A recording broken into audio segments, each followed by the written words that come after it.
This is Northeast Michigan's best news source. You're waking up to WBKB Early Morning, your first look at news, weather, and sports. This is Early Morning. Rogers City held a meeting last night to interview a special city manager candidate. Plus, local law enforcement is urging drivers to slow down for school buses. And law enforcement officers will be receiving new life-saving kits. Find out how they'll help in certain emergency situations. Good morning. Thanks for joining us. I'm Ashley Reed. For a first look at the weather, let's check in with meteorologist Adam Claiborne. Good morning, Ashley. It is going to be a very cold day for us across all of Northeast Michigan. South-south winds are at 9 miles per hour, and we do have a temperature of 9 degrees. But guess what? Throughout the afternoon, expect temperatures to be right around the single middle digits throughout the middle single digits, throughout the afternoon, and then really starting to cool off with wind chills anywhere between 10 to 20 degrees below zero, and that is going to be all because of this disturbance right here.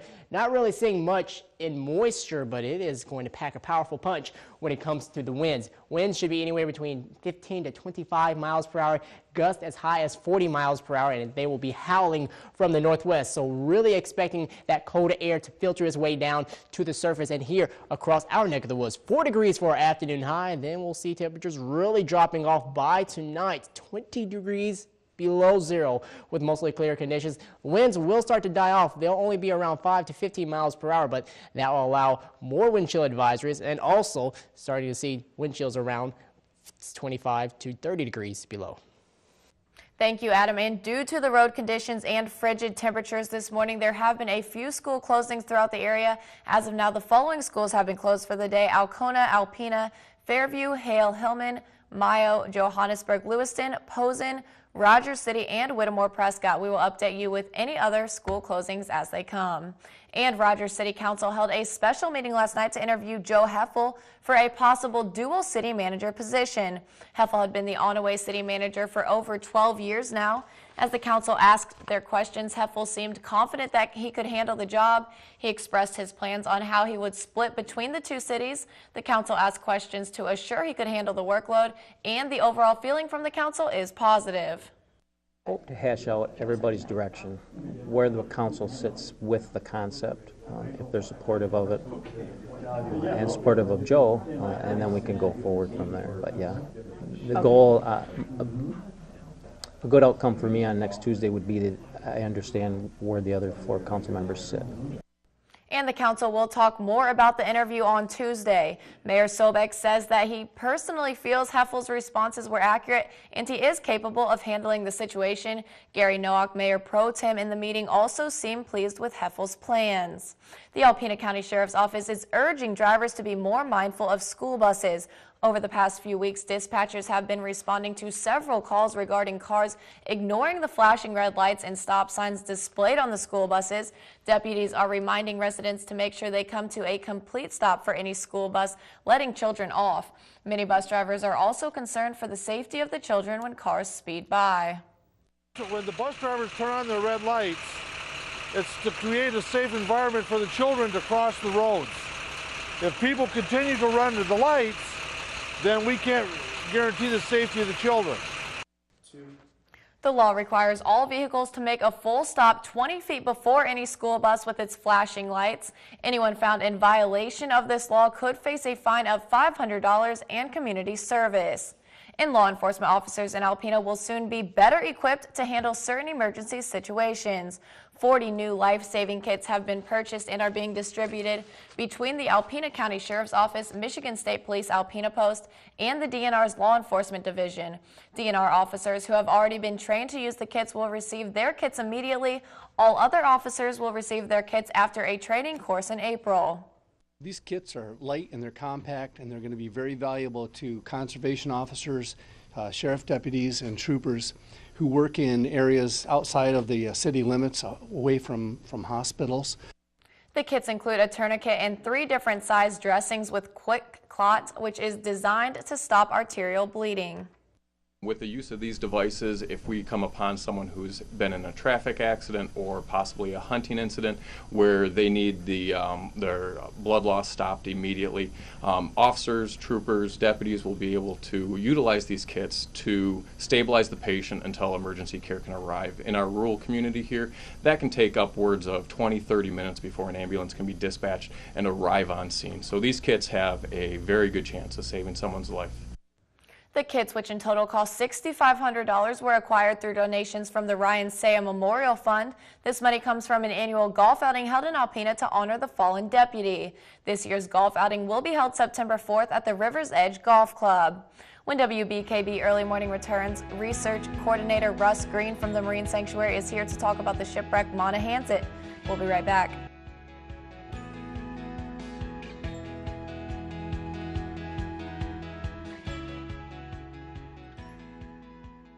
Welcome back. I'm Ashley Reed, and I am joined here this morning with Research Coordinator Russ Green from the Marine Sanctuary. He's here to talk with us a little bit about the shipwreck, the Monahans. But first, I guess, let's kind of start off. Why are there so many shipwrecks here in the sanctuary? Yeah, you know, it's really just, it's geography. I mean, if you're going to Lake Superior or you're going to Lake Michigan, you know, you're going to Chicago or Duluth, you're coming by the Marine Sanctuary, coming by Thunder Bay and Alpena, and that's really the story. So there's so many ships over time going back and forth. And then, of course, it's a pretty hazardous place, or can be. So. Okay, and then we're here to talk about the Monahans. So I guess, tell me a little bit more about the history behind this shipwreck and the ship in general. Yeah, it was built in 1872. It's a wooden bulk freighter, and it was really purpose-built to carry iron ore. In the 1840s, iron ore was found in the UP. And people knew right away that this was going to be a huge commodity, so they purpose-built ships to carry big loads of it. So it's basically kind of a big tub that you load up with iron ore or any other bulk commodity. It could be grain, could be stone, and haul it around the Great Lakes. This was a pretty small ship, and it went from Escanaba to Chicago, purpose-built to do that, about 160 feet long, 30 feet wide. And it had a long career. It sailed until 1907, until it wrecked. Okay, and then where is this shipwreck? It's right off of Thunder Bay Island. Okay. So if you think of the mouth of the bay as it opens up, Thunder Bay Island, Sugar Island, right off the tip of North Point. And it sank in a storm, November, a pretty rough time of year, and sought refuge right in the lee of Thunder Bay Island. And it's because it was a wooden ship and aging, and it was steam powered.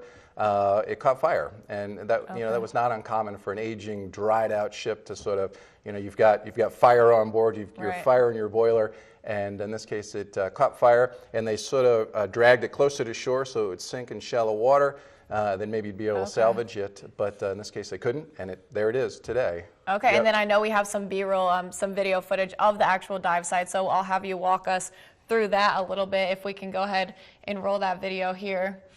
I guess kind of take us through this dive site and what it's like. Yeah, it's great. It's only about 20 feet deep, and you can see it's really clear, very dynamic out there, so not a lot of zebra mussels and even algae over the course of the season. There's a propeller. You can see some of the machinery here. It had a steam engine and a single propeller. Earlier in the shot, you saw a boiler, which would have powered all of this and created the steam. See some machinery there at the stern. Again, super clear site, great for kayaking, great for snorkeling, or even beginning scuba divers. And you can see we're going down the length of the ship. Really the very bottom is what's left. This is the lower bilge.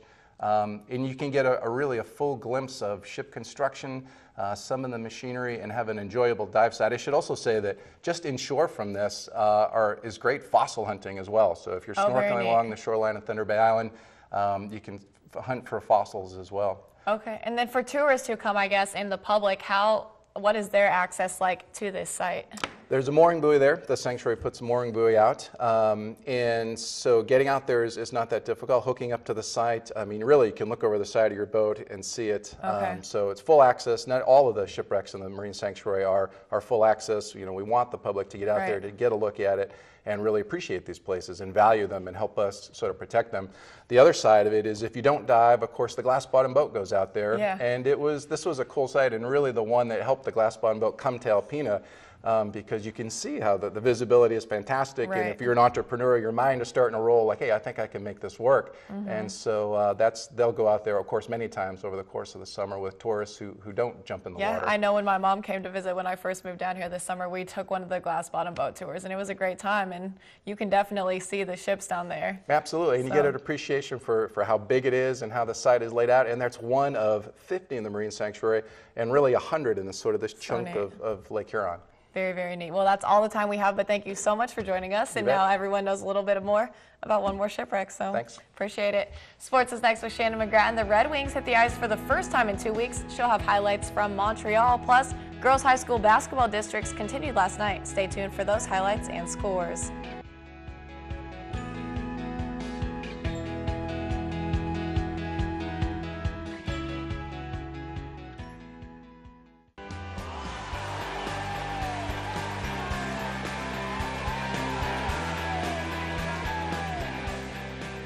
Home advantage for districts and a current 7-game winning streak is how the ladies of Alcona came into last night's game.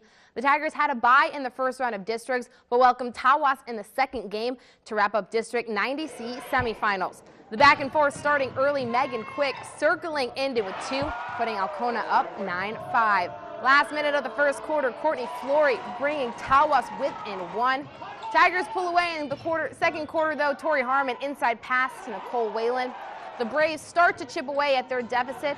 Hannah Terpstra, the dose, but Alcona's Karina Cole seals the deal. She ends the game with 18 points in last night's 73-61 win. Earlier in the night, Mayo hoping to advance to the finals on Friday, down 10 going into the third quarter. Leslie Osmond starting the night of threes. Then it's Jordan Smith bringing the Thunderbolts within 5 2 minutes later. Moving to the fourth quarter, Shelby Booth showing she's got some range as well, but Houghton Lake keeps its lead. Haley Atkin, the turnaround 2 before Jalen DeFlorio of Mayo helps her team cut its deficit.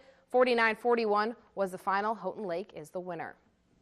On the west side of the state, TC Central hosting Alpena. The Wildcats won the only regular season game between the two teams last month, and they started strong. Lizzie Trelva makes the rebound, putting Alpena up 2-0. Same score a little bit later. Sierra Frazier goes into the paint, though, to make it a tied game at 2. TC Central showing some defense shortly after. Trojans' Taylor Cobb comes away with it. She spins into a deuce, but the Wildcats come clawing back. Morgan Allen from three-point range. Alpena ends the first quarter up 8-5 and tops Central for the second time this season, 48-42. So after last night's wins, Alpena plays TC West, on the road Friday at 7. Alcona will have home advantage Friday against Houghton Lake. That tip-off is also at 7. And Charlevoix-Joburg fell to Elk Rapids 54-45, ending its district run. Hale topped Atlanta 45-21, and Aranac Eastern beat Augrey Sims 50-15, meaning it'll be a battle of the Eagles Friday at 6 at Aranac Eastern. Over in Wolverine, Onaway topped the host 60-31, while Rogers City fell to Posant 49-32. The Cardinals and Vikings play Friday at 7 in Wolverine. And in high school boys action, Tawas won 51-33 over Pinconning. Jake Morgan led with 12 points in the Braves' 11th win this season. Switching to community college hoops, ACC honoring sophomores in their last home game. Out of the tip-off, Oakland's Alicia Harvey makes a splash, but after that, it was all Alpena. Starting with the Nowak twins, Amy to Emily. She gets her own rebound, jacks up 4-2. 3 minutes later, Courtney Holmes goes deep, continuing Alpena's run. But icing the cake are the Nowaks, who are really using their sixth sense. Emily to Amy this time. Lumberjacks end the first half up 6 and go on to beat Oakland 70-63. Frank McCourt and the men playing in a much tougher game later. Raiders getting loud early. Demetris Wade to Richard Roberts. Whoop, there it is. Lumberjacks down 4. Adding insult to injury is Nathan Stepney, continuing Oakland's 9-point run. Quieting the Raiders bench is Logan Wickard.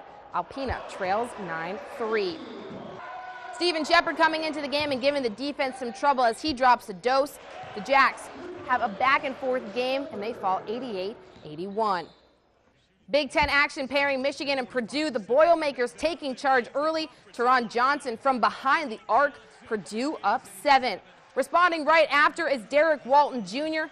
He banks a trace. Then 7 minutes into the first half, Glenn Robinson III makes 2 of his team-high 17 points.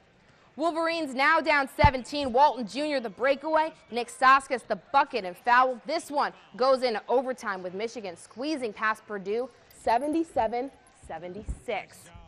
Moving to the ice, the Red Wings opened their postseason Olympic break up in Montreal last night. Ironically, playing Canadiens players that head coach Mike Babcock led to an Olympic gold medal. Last night, the Wings welcomed back Todd Bertuzzi and Johan Franzen, while the Canadiens were down their Olympic goalie, Carey Price. And those Olympians being honored before the game, but last night was about the returning Red Wings. 14 minutes into the game, Johan Franzen to Todd Bertuzzi. Detroit up 1. Same score with 29 seconds left in the game. Brian Giunta getting Montreal fans loud, forcing overtime, where Franzen assists Gustav Nyquist. The Wings pull this one off on the road. They play the Senators tonight. And finally, the Pistons fell to the Spurs last night, 120-110. And that's it for your sports this Thursday morning. Ashley, back to you. Thanks, Shannon. For a look at what we can expect outside today, let's turn it back over to meteorologist Adam Claiborne. Adam.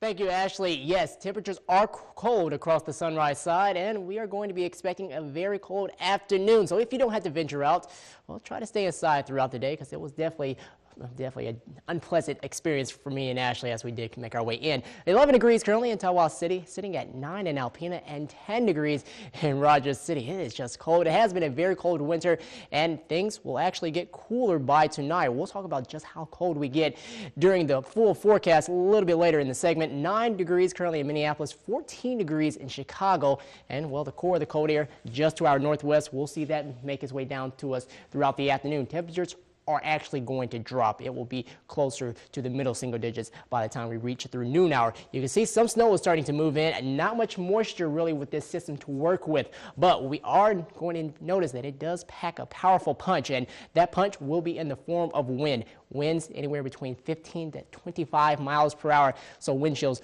will really be a huge factor during the afternoon. 20 miles per hour for a current wind in Oscoda, 9 miles per hour in Alpena, but by later this afternoon, we'll see more of a northwesterly wind, and that will actually usher in the colder air coming from the northwest. And look at the current wind chills at 4 below in Alpena, 5 below in Rogers City, and 8 below in Oscoda. Yes, we will see those even drop, as well as we'll be closer to the 10 to 20 degree range by this afternoon. What's ahead for us? Brutal wind chills throughout the morning. We'll see bone-chilling highs, as we'll be in the middle single digits throughout the afternoon, and near record low temperatures by tonight. We could be between 15 to 20 degrees below zero, and that will be pretty close to some of our records across the region. Winter advisories, we do have a wind chill advisories in effect for all of our counties right here from 4 a.m. this morning until 4 p.m. this afternoon, and we can be expecting wind chills 15 to 25 degrees below zero, maybe as far low as 30 degrees below zero. And when we're talking about wind chills, let's look at the risk and possibly how fast frostbite can occur. And what we will be looking out for today will be this range right here between 19 below to 33 degrees below zero, 30 to 45 minutes on exposed skin. Frostbite can occur, so you want to make sure that you do cover up before you head out there, and just try not to spend that much time out there, as this area of low pressure will push off to the east. The colder air is really starting to push in, and then as we take a look at Futurecast, timing this out for you, it will be breezy. The flurries, they will start to fade away, and the intense cold, it will really start to hold on to the region throughout tonight and for Friday, as we'll see highs only in the single digits on Friday as well. As we time this out for you, 4 degrees by the noon hour, really dropping off by tonight, negative 20. Wind chills could be as far low as maybe 25 to 35 degrees below zero. Northwest winds at 10 to 15 miles per hour. And as we take a look at your extended outlook, we'll be dry on Friday before another disturbance comes in on Saturday with more snow, and then we will possibly be back in the 20s next work week.